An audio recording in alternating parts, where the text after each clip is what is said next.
বড় ভাই আমার ওয়ারিশি মাপ দেওয়া জমিন দখল করে রাখছে, ছুটে দেন, এগুলো হয়ে যায় মামলা। কিন্তু বিচারপতি বলে আমার কাছে এমন একটা আজব মামলা এসেছে, ছোট ভাই বড় ভাই নামে মামলা দিছে। মামলাটা হলো এই, ছোট ভাই মামলার এজহারে লিখেছে, মহামান্য আদালত, আমরা দুই ভাই, আমাদের বাপ নাই, একমাত্র সম্পদ হলো আমাদের মা। আমার অসুস্থ মা 17টা বছর ধরে বড় ভাইয়ের বাড়িতে থাকে। বড় ভাই একা একা অসুস্থ মায়ের খেদমত করে জান্নাত কামাই করে লয়ে যেতেছে। আমি বারবার আমার মাকে আমার ঘরে আনতে চাই, কিন্তু বড় ভাই আমাকে মা দেয় না, মার খেদমত করার সুযোগ দেয় না। মহামান্য আদালত, আমি জানি আল জান্নাতু তাহতা আকদামিল উম্মাহাত, মায়ের পায়ের নিচে সন্তানের জান্নাত আল্লাহ তাআলা রেখেছে। সে কারণে আদালতের মাধ্যমে আমি সন্তান হিসেবে আমার মার সেবা করার সুযোগ চাই। আমার মাকে আমার বাড়িতেও রাখতে চাই, খেদমত করে। মহান রবের নৈকট্যশীল একটা বান্দা আমি মার খেদমত করে হইতে চাই। সুতরাং বড় ভাইকে খালি ছোট ভাইয়ের মানে মায়ের খেদমত করে আর ছোট ভাই চায় করে হইলাম, এইরকম সন্তান আমি হতে চাই না। আমি আমার মার সেবা করতে চাই, আমার মাকে আমার কাছে দেওয়া হোক, আমিও সমান সমান খেদমত করব। এই হইল মামলা। আদালত বলে আমি দুনো ভাই এবং বৃদ্ধা মাকে আদালতে তলব করলাম। ছোট ভাইরে বললাম মামলা দিলে কেন? ছোট ভাই বলে আমার জান্নাত লাগবে না, আমি কি রবের পেয়ারা হব না? আল্লাহ আল্লাহর রাসূলের দেয়া দেখানো পথ কি আমি গ্রহণ করব না? আমি মার সেবা করব না? আমি মার সেবার হক চাই। তার চেয়ে বড় কথা, আমার শক্তি বেশি, বড় ভাইয়ের শক্তি কম, বুড়া হয়ে গেছে। আমার ইনকাম বেশি, তার ইনকাম কম। আমার বাড়িতে সুবিধা বেশি, তার বাড়িতে সুবিধা কম। আমার বাড়ি বড় বাড়ি, মা থাকার জন্য আমার বাড়ি বেশি উপযুক্ত এখন, তাই আমি মাকে আমার বাড়িতে রাখতে চাই। ছোট ভাই বলে আমার মার খেদমতের অধিকার আমাকে দেন। আদালত বলে বড় ভাইকে বললাম তুমি কি বলো, তোমার দাবি কি, তুমি দেও না কেন মায়েরই? বড় ভাই বলে মা কখনো কখনো বিছানায় পেশাব পায়খানা করে দেয়, দীর্ঘদিন পর্যন্ত প্যারালাইসিসের রোগী এই মায়ের খেদমত নিজ হাতে করে। আমার মায়ের পেশাব পায়খানা আমার এখন আর গন্ধ লাগে না।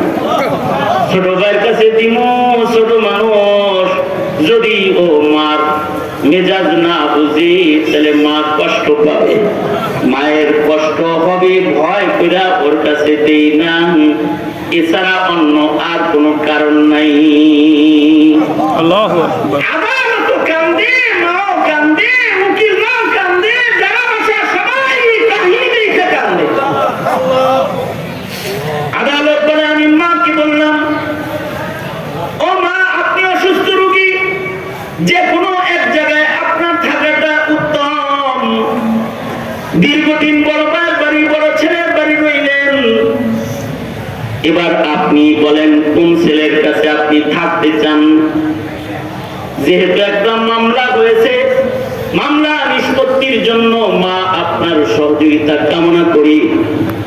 আপনি নিজের মুখে আদালতকে যদি বলেন কোন ছেলের কাছে আপনি থাকতে চান, তাহলে আদালত ওই ছেলের বাড়ি আপনার থাকার বাড়ি হিসেবে লিখে দিবে। আদালতের পক্ষ থেকে আপনার সহযোগিতা কাম্য। মা এবার এই কথা শোনার পরে একবার বড় ছেলের দিকে তাকায়, একবার ছোট ছেলের দিকে তাকায়। বড় ছিল ফেল ফেল করে কান্দে আর কয় মা নামটা কাইটা দিও না কিন্তু। ছোট ছিল হাত পেটে কান্দে, মা আমি কি তোমার পেটে ছিলাম না? আমি কি দুধ খাই নাই? আমাকে কি কষ্ট করে পালো নাই? একটু সুযোগ আমাদের দাও না। মা উভয় ছেলের দিকে তাকায় কান্দে, কিং কর্তব্য বিমূঢ়। মা বলে মহামান্য আদালত দুই ছেলের কোন ছেলের নাম উচ্চারণ করার ক্ষমতা আমি মায়ের জবানে নাই, কারণ আদালতের ভিতরে কোন সন্তানের নাম উচ্চারণ করে আর এক সন্তানকে আমি খাটো করতে পারবো না, কারণ আমার দুটাই আমার হীরার টুকরা, যার ঘরে দিবেন তার ঘরে আমি থাকবো। আল্লাহু আকবার। সন্তানের নাম বলতে আদালত বলে মায়ের কান্না ছেলেদের কান্না থামাইতে শরীয়ত আদালতের বিচারপতি হিসেবে আমি ফয়সালা দিলাম। বৃদ্ধ মা দীর্ঘদিন বড় ছেলে আপনার খেদমত করেছি, ছোট ছেলেরও হক আছে, তার কামাই রুজি বেশি, তার বাড়ি সুন্দর, সে আপনার সেবা করতে চায়, তাই আদালত আপনাকে ছোট ছেলের ঘরে থাকার জন্য পারমিশন দিল। কিন্তু ছোট ভাই, তুমি যেমন বড় ভাইয়ের দরজায় দাঁড়াইলি, বড় ভাই তোমাকে নিরাশ করে ফিরাই দিত। তোমার ঘরে তোমার মা থাকবে, খেদমত করবা বটে, কিন্তু আবেগ ভালোবাসায় যদি বড় ভাই তোমার বাড়িতে বলে মা রে 2-4 দিন আমার ঘরে দাও, তো ফেরত দিও না, মায়ের কোলে পিরা বড় ভাইয়ের বাড়ি পৌঁছায় দিও। বিচারপতি বলে এমন সন্তান দুইটা পাইছে একটা মহিলা, আহারে এইরকম সন্তান যদি পৃথিবীর ঘরে ঘরে একটাও মহান আল্লাহ দান করত, তাহলে কোনো মাকে কাঁদতে হতো না, কোনো বাবার ঔষধ কেনার জন্য ভিক্ষা করতে হতো না, কোনো বাবাকে বৃদ্ধাশ্রমে যাওয়া আশ্রয় গ্রহণ করতে হতো না। মহান আল্লাহ এজন্য বলেন, রে পিতার কাফেলা তোরা আমার কাছে নেক সন্তান চা, কারণ নেক সন্তান দুনিয়ায় তোদের খেদমত, আর কবরে তোদের রহমত, আর হাসরের মাঠে সন্তান হবে তোদের জন্য দারাজা তার মর্যাদা বৃদ্ধির নিয়ামত।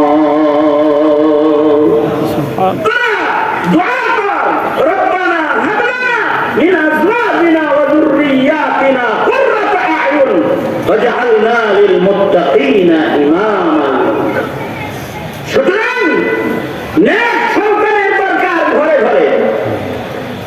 আমাদের প্রজন্মকে বিনাশ করার জন্য সরকারি ব্যবস্থাপনা যথেষ্ট। এখন 20 বছর আওয়ামী লীগ আমাদের সন্তানগুলোকে নাস্তিক বানাইবার সকল চক্রান্তকে বাস্তবায়ন করে গেছে। শিক্ষা সিলেবাসকে তছনছ করে দিয়েছে। আমাদের সন্তানকে গোমাতা চেনাইছে, প্রাণচান্তার চেনাইছে, আমাদের সন্তানকে ডারউইনের ভ্রান্ত মতবাদ চেনাইছে, কিন্তু মা বাবার হক চেনায় নাই, নবীর হক চেনায় নাই, আল্লাহর হক বুঝায় নাই, ইবাদত বুঝায় নাই, দ্বীন বুঝায় নাই, শরীয়ত বুঝায় নাই। যেখানে সমাজে নাস্তিকের বাজার সরগরম হয়েছে, কারণ সন্তানদের তরবিয়ত ও শিক্ষা সরকারিভাবে তছনছ করা হয়েছে। এমনই তছনছ করেছে যে আমাদের সন্তানকে মসজিদে না পাঠায় আমাদের সন্তানকে মন্দিরে পাঠাইছে।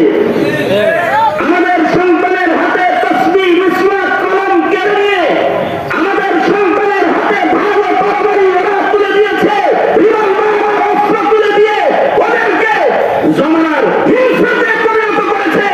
যখন কারির সামান, রাজনৈতিক কলহের সামান হিসেবে ওদেরকে ব্যবহার করছে। শুধু তাই নয়, এক ভূত তাড়াইলাম আর এক ভূত আসলো। এখন যেই বুঝাইছে, এই ভূত আমাদের সন্তানদেরকে গান শেখানোর জন্য ডক্টর ইউনূস নতুন প্রজ্ঞাপন জারি করেছে যে আমাদের ছেলে মেয়েকে প্রতিটি স্কুলে গানের শিক্ষক নিয়োগ দিয়ে গান শিখাবে। তার মানে কি, এতদিন সন্তান বাড়ি এসে পড়তো স্কুল থেকে, আপু কাগজ লাগবে, কলম লাগবে, বই লাগবে, গাইড বই লাগবে, এটা বলতো। কালকে বলবে আপু একতারা দুতারা হারমোনি, ঢোল আর তবলা লাগবে, এগুলো কিনা দাও, এটা বলবে। তার মানে কি, আপনার ঘরে দোয়া করার না, পূজা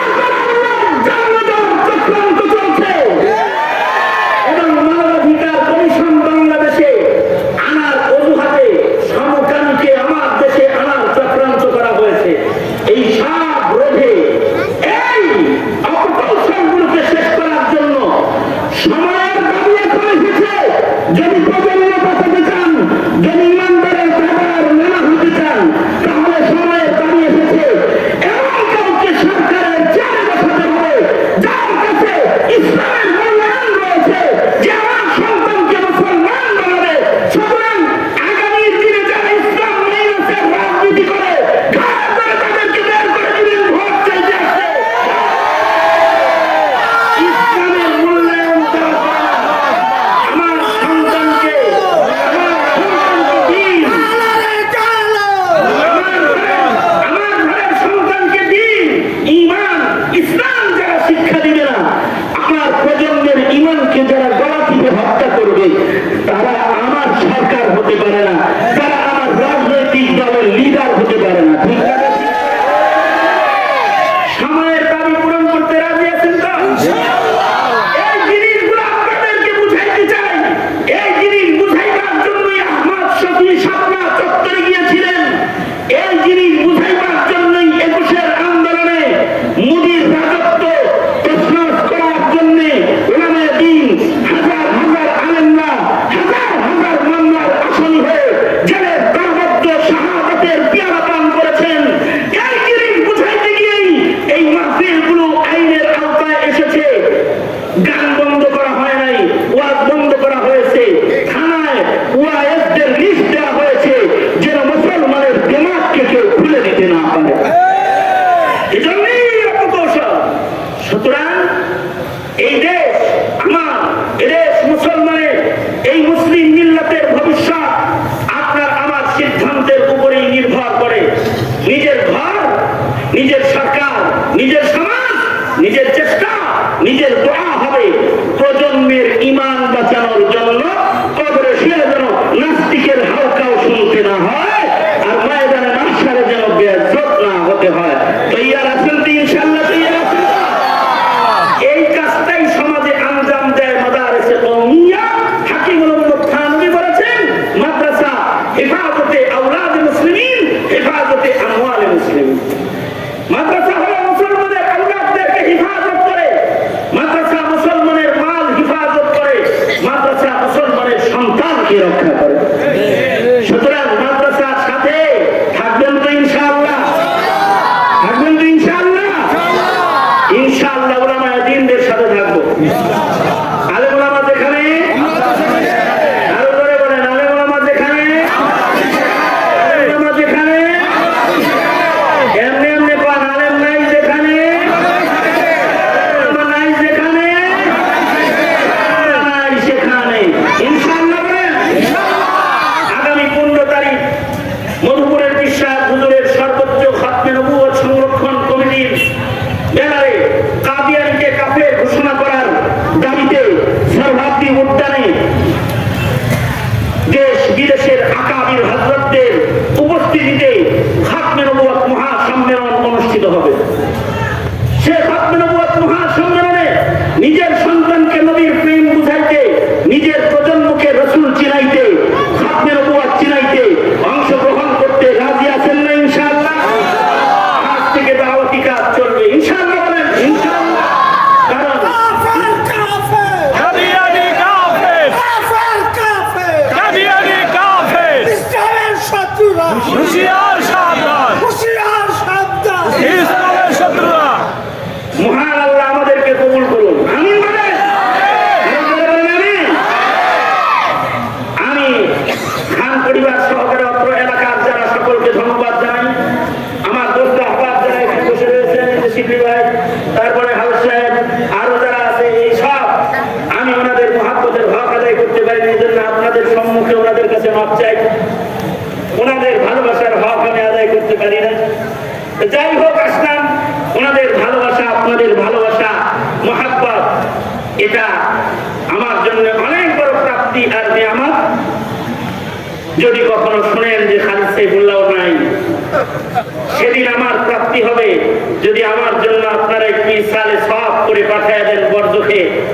তাহলে আমার এই ইলমি খিদমত, আমার আকীদার উপরে কথোপকথন, আমার সমাজের মুসলমানদের ঈমান ইসলামের সংস্কারের উপরে আমার সেদিন আমার নাজাতের জন্য ওসিলা হবে। হায়াত বাকি, মুলাকাত বাকি, মুলাকাত বাকি, নসিহত বাকি। এ পর্যন্ত বলেই আমি আমার সংক্ষিপ্ত কথা এখানেই শেষ করে দিচ্ছি। মহিউদ্দিন খান সাহেব হুজুর যদি পারতো তাহলে যাতা দিয়ে ধরে কইতো এখন যে আরো 1 ঘন্টা কইরা তারপরে উঠছি, কিন্তু ওনার ভাষা এরকম, কিন্তু তারপরে কিছু কইতে পারতেছে না আর কি। কারণ উনি আমারে বলছে এসার পরে খালি আপনি হাজিরা দিয়ে চলে গেলেই বলবো। কিছু কথা বললাম, যা বলেছি এর থেকে আল্লাহ তাআলা ইবরাত হাসিল করার তৌফিক দান করেন। আমিন। হাসিনারা আবার আইনে না, কি বলেন, কি বলেন? হ্যাঁ, সাবধান। এই জগদ্দল পাথরের তেজস্তাগিরি যারা করবে তাদেরকে চিহ্নিত করুন।